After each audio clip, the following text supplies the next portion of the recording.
a quiet village, there lived a wealthy merchant named Silas. Silas was not just rich, he was greedy.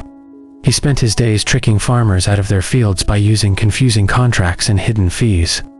One by one, the village lands became his. Silas was a predator. Whenever a poor farmer faced a bad harvest or a family emergency, Silas would appear with a smile and a bag of coins. He would offer them help, but there was a trap.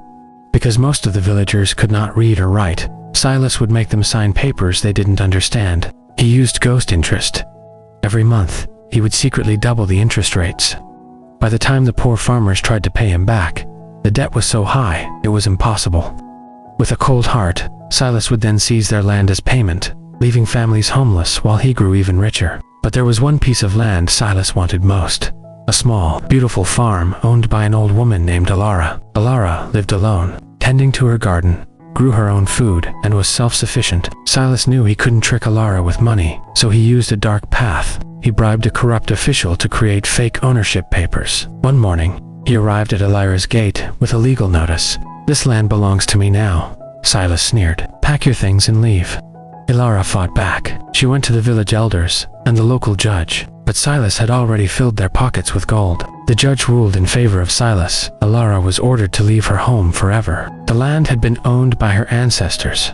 Her loved ones were buried there, and she had inherited it. "How can someone suddenly claim this land now?" she asked. She approached the local court, but the landlord had bribed everyone and presented the forged papers. As a result, the court delivered a judgment in the landlord's favor. As Silas stood watching her pack, Alara didn't scream or curse him. Instead, she walked to the center of the field and knelt. She pulled out a small, woven basket. With tears in her eyes, she looked at Silas. "Sir, you have taken my home, my history, and my future. I accept that. But please, let me take just one basket of soil from this land," she added.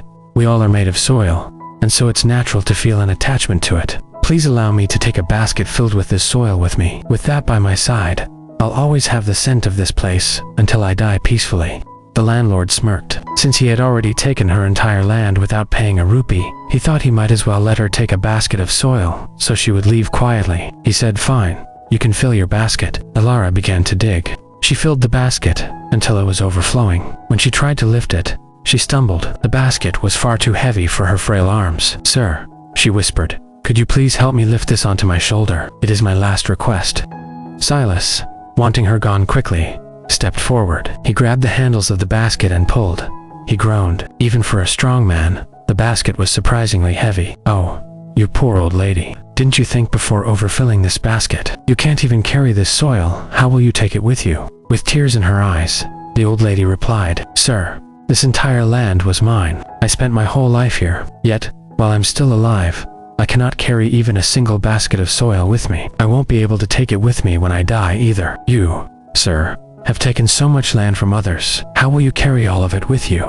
The silence that followed was deafening. Silas looked at the basket, then at his hands, and then at the small woman he had tried to ruin. For the first time in his life, he felt the crushing weight of his own greed. His hands trembled as he dropped the basket. He didn't just give her back the land.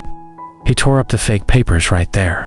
Greed is a heavy burden that no one can carry to the grave. We spend our lives gathering soil and wealth, but in the end, we take nothing with us, except the kindness we showed to others. Be content with what you have, for a clean conscience is the only true wealth. Thank you for watching. Our mission is to bring you stories that inspire a better life. To never miss a lesson, click the subscribe button and join our journey. See you in the next story.